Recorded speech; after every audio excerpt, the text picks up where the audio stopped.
ચાલો બાળકો, સરસ મજાનું ગુલાબ કરી દો. રામ રામ ને સીતારામ. તમારે ફટફટ દોડવાનું છે અને ઘૂઘરો વાગતો બંધ થાય એટલે તમે જે અંકની સામે હોય ને એટલી વસ્તુ મૂકવાની છે. તૈયાર? ચાલો.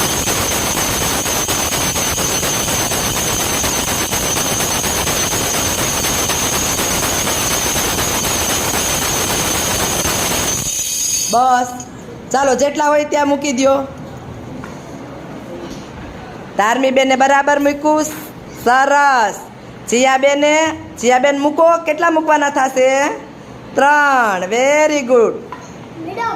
રોનકભાઈએ કેટલા મૂક્યા? 4. 1 2 3 4. જીતભાઈએ 5. 1 2 3 4 5. સરસ. અને જિગ્નેશભાઈએ 2. જોરદાર ક્લેપ બાળકો માટે, જોરદાર.